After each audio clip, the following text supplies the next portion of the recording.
Oh, hello. Can we please talk about the UFC just for a second? Normally I recap the fights, but there were no fights on last weekend. So today I'm doing something a little bit silly. I'm focusing on one thing that I've seen in MMA news this week, and that is that Nate Diaz apparently wants to fight The Rock. He's only interested in one fight in the UFC, and that is against Dwayne The Rock Johnson, mostly because of his shoes or something like that. Anyway, I'm going to have a little bit of an imaginary scenario of if these two were to fight. I've got a tail of the tape all lined up, and I'm going to go through who I think would win and how.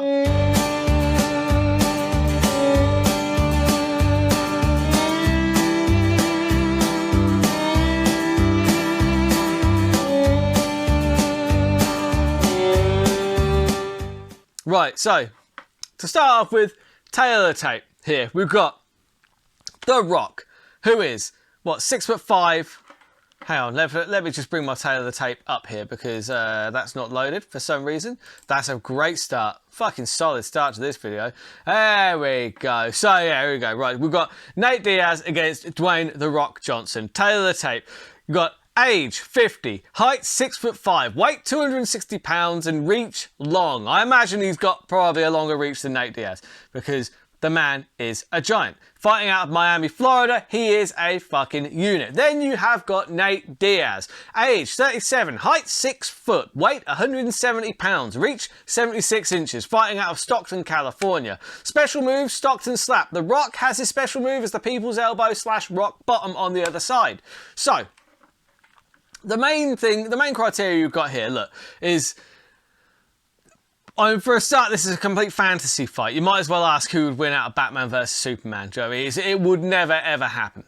But mostly because, I mean, who would sanction it? I mean, if USADA walked up to The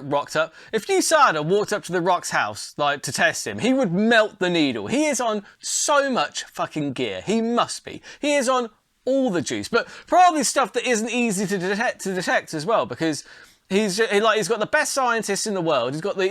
He's got access to the best kind of Mexican supplements that money can buy, because the man's, but he's not a professional athlete, so like, why? His job is to look fucking impressive. So that, I have no problem with that. I just want to make that clear. But if it came to a fight, yeah, no one would sanction this shit. The Rock obviously has a massive height advantage, because you forget how big The Rock is. Like, that's the thing. Like, people that look at, like, mostly online, when I saw that people were kind of hypothesizing who'd win this fight, most people are saying Nate Diaz. Fair enough, right? Because yeah, Nate Diaz is a real fighter. But one thing you got to bear in mind is that, number one, The Rock is a giant. He's a bona fide giant. He is also on all the steroids. He's got that roid rage that will really help him in a fight. And also, don't forget, The Rock was a pro level athlete himself. Like, he used to play American football at a very high level before he went into pro wrestling. And to be in pro wrestling, you have to be in shape. You have to be tough. Like, pro wrestling is not easy. It certainly isn't easy on the body. So to just dismiss The Rock like outright is kind of foolish, I think. Well, it's because there are weight classes for a reason. You know, The Rock would outweigh Nate Diaz by nearly 100 pounds. Let's be fair, right? Nate Diaz is billed at 170, but he's 170 pounds for all of 10 minutes. But although he used to fight at lightweight, 170 is a pretty good weight division for him. I don't think that walking around naturally in shape, Nate Diaz tips the scales at much more than 190. I'm saying in shape because, yeah, okay, he probably does walk around sometimes at 210, but that's not in shape Nate Diaz. Like, in shape Nate Diaz, his frame, his body type, he's probably about 180 pounds, 185, maybe 190, right? The Rock is 260 if he's cutting. Right? He's probably heavier than that. He's a big dude. He's a legit giant. Obviously, The Rock is 50. 50 is, you know, that's quite old to be getting into professional sports. But, you know, Nate Diaz is no spring chicken either. Obviously, the cardio is going to go in favour of Nate Diaz. Obviously, this would be a main event. So let's call it a 5-rounder.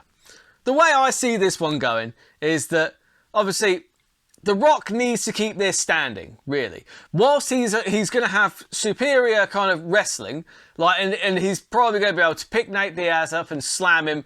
Like, ideally, he wants to keep this standing, because if it goes to the floor, like, the size is negated slightly, because Nate Diaz would be able to slap on those submissions, and anyone can be choked out. Anybody. It doesn't matter how big you are.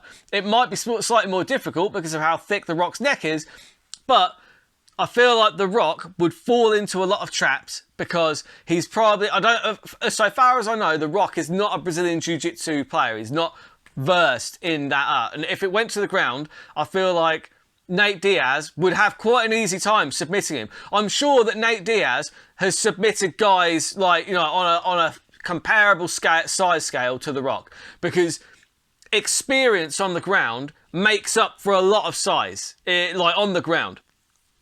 So The Rock would have to keep this standing. And honestly, I think unless The Rock shot him for a takedown, that's exactly where it would stay. Because I'm not sure, like, Nate Diaz isn't known for kind of shooting in power double legs and whatever. He usually gets his submissions from his back, capitalising on other people's sloppy takedowns. Or, you know, they get to the ground in, you know, a body lock, trip, something like that. But he's not known for shooting like a power double. Well, and The Rock, and also on The Rock, like, you got to bear in mind, The Rock is 6'5", you know, 260 cutting. His legs are literally like tree trunks. I don't think he's going to the ground unless he wants to go to the ground. I'm not totally convinced that Nate Diaz would have the power, per se, to really bother The Rock on the feet. I think he could easily kind of, he's probably going to be faster, and he would overwhelm The Rock with volume. But I don't know if he would have the power to really, like, kind of knock The Rock, because The Rock's so big, like, that size really counts for something.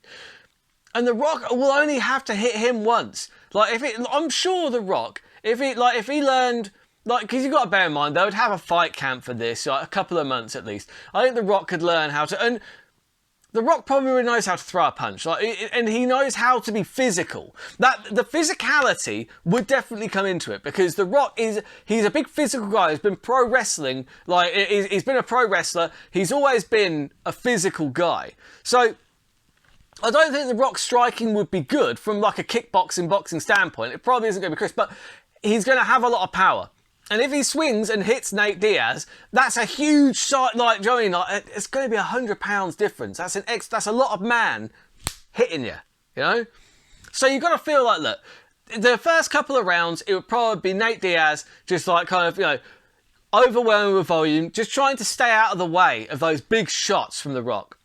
I do feel like in the third round, this is where it's going to kind of start swinging in favour of Diaz, because I do think, like I said, it will only go to the ground if The Rock decides it goes to the ground. And I think that there would be a frustration in, like, rounds 3 or 4, because I think The Rock would start getting tired. I don't think his cardio, like, look how big he is. You need a lot of big lungs, big heart to carry that mass around. You need a lot of blood to get to those muscles. So I think that The Rock would probably tire rounds 3 and 4. And at that point, he gets frustrated because he can't land a shot on Nate Diaz. So he shoots him for a takedown. Nate Diaz grabs hold of that neck. He has to use 2 arms, though. He isn't going to do the whole one-arm thing like he did with Tony and doing some of that. Because look at The Rock's neck. He's not getting around that neck with 1 arm, but with 2 arms, he will get around that neck. He will choke out The Rock. The Rock will have to tap out in round 3 or 4. That is where I would go with that one. Who do you think would win in a theoretical fight between Nate Diaz and Dwayne The Rock Johnson? Completely farcical, a little bit of fun, and yeah, I don't know what odds you would get on that, but probably short. I would imagine short. But yeah, there are going to be some fights on this weekend, so I'm going to be breaking those down. So UFC Vegas 61, Dern versus Yan, and there's a few fights on here. Elena TV against Alexia Olenek is one I'm really excited by. Tabitha Ricci, my absolute favourite. She is an absolute babe. Dime piece. Tabitha Ricci is in action. I think she's got a good chance in this fight as well. Anyway, I'm going to be breaking down a few of the fights off that card, including the main event. So until then, keep those odds long and those bets terrible.